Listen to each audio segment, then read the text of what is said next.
A by the way ઢબુડો ખરો ને એને હમણાં પંખામાં આંગળી નાખી દીધી. બોલો. અરે બાપરે, એ તો સારું છે કે પંખો બંધ હતો. તો પણ બંધ હતો પેલા બોલ ને. કેવા ટેન્શનમાં આવી ગયા. સોંગ વગાડ, મજા આવી ગઈ. બાપરે બાપ, સિગરેટ તો એટલી બધી ખરાબ ને.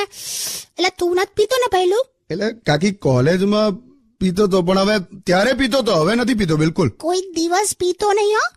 મારા ભાઈના છોકરા પાસેથી શીખ.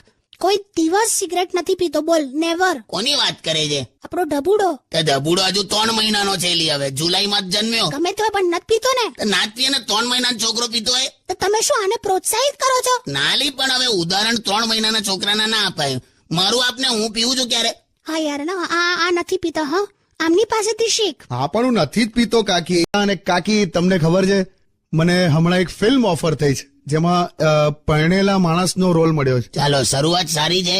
ભગવાનની ઈચ્છા હશે ને તો તને એક દિવસ બોલતા માણસનો પણ રોલ મળશે. ચૂપ રહો હવે. જેવું ને જેવું, બોલવા જ ના દે. કાકી એકદમ ચીડાઈ ગયા છે બ્રેકમાં. શું થયું તું કાકી? અરે યાર, હમણાં બધા ભાઈબંધો છે ને, એ રજાઓ હોય ને એટલે બસ મારા ઘરે જ બેઠા હોય આખો દિવસ. ઘર ખોલું એટલે બસ એમના ભાઈબંધ. એટલે પણ તો ઘર છે તો આવે યાર એ લોકો. યાર તો કોણ આવે બીજું? ઘરમાં કોણ આવે? તે કોઈ દિવસ જોયું કે આમ ઘરનો દરવાજો ખોલ્યો અને ગધેડા બેઠા હોય ને આમ કૂતરા હુતા હોય ને? એવું નહીં, પણ તમને આમ આવા ફ્રી ટાઈમ હોય છે તો પછી મારી સાથે આવો ને મારા પપ્પાના ઘરે. મને છે ને તઈ નહીં ગમતું યાર. તારા પપ્પા જેટલો કંજૂસ કોચરો માણસ મેં નહીં જોયો. કેમ એવું કહો છો? તારા પપ્પા બાથરૂમમાં નાહવા જાય ને એટલે ત્યાં મને કપડા પકડાઈને બહાર આમ ઉભો રાખે.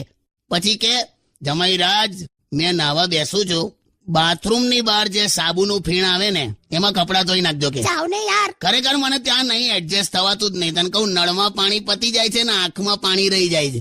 કોચરો સસરો. ચૂપ રહો. તે મેં કોઈનાથી ગભરાતો નહીં. એક ટાઈમ હતો જયારે મારા નામથી પણ લોકો ધ્રુજતા હતા. આ તો કેમ ધ્રુજતા હતા એ કોને? પણ શિયાળામાં તમે લોકોની રજા લઈને ભાગી જતા હતા, તે ધ્રુજે જ ને. તો આ બધું બોલવાની જરૂર છે પણ તારે? હું માંડ પેલો ખોફ તૈયાર કરું છું. આ કરો ખોફ. શું કરે છે લી? શું કરે છે? અરે કઈ નહીં આવે, આ બેગ ઉપર મૂકું છું. સહેજ પેલી બાજુ મૂક, પણ આ એક્ઝેક્ટ મારા માથા ઉપર પડશે. ચિંતા ના કરો, આમાં તૂટવા વાળો કોઈ સામાન જ નથી. એટલે સામાનની ક્યાં માડે? એમાં માથું તૂટી જશે એમ સમજાવું છું તને.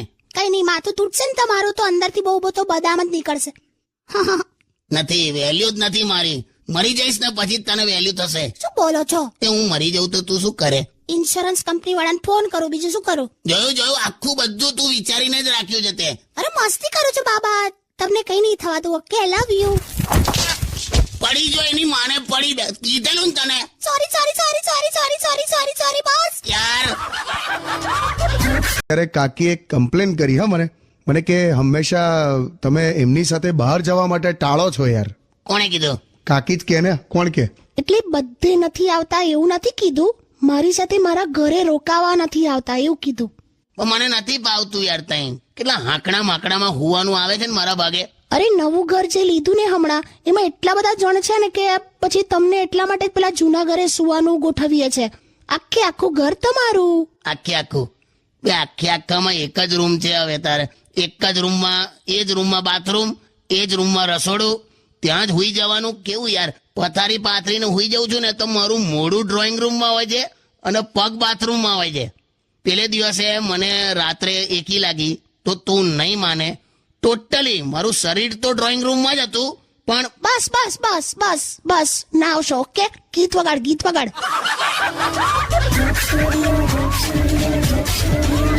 સવારમાં ઉકાળેલું પાણી પીવો ને તો કોઈ પ્રોબ્લેમ ના આવે. અલા, હું 40 વર્ષથી સવારે ઉકાળેલું પાણી જ પીવું છું. શું ગપ્પા મારો છો તમે? ક્યાં ગરમ પાણી પીવો છો? પીવું જ છું. એ તો તું એને ચા કે છે. ચૂપ રહો ને.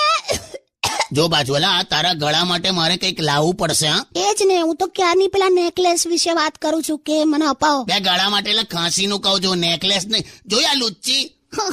સોંગ વગાડ. કાકી ઉભા થઈ ગયા. શું થયું? કઈ નહીં, આ તો આમ જ પગ છૂટા કરું છું. પગ છૂટા કરું છે ને તું કઈ ફોલ્ડિંગ આઈટમ છે? અરે પગ છૂટા કરું છે વાક્ય છે, હવે રિલેક્સ થવું છું એમ. સાંભળો, હવે એ તમને ખબર છે આપણે મુકુંદ દાદા ખરા ને? હા, જીવ્યા જ કરે છે.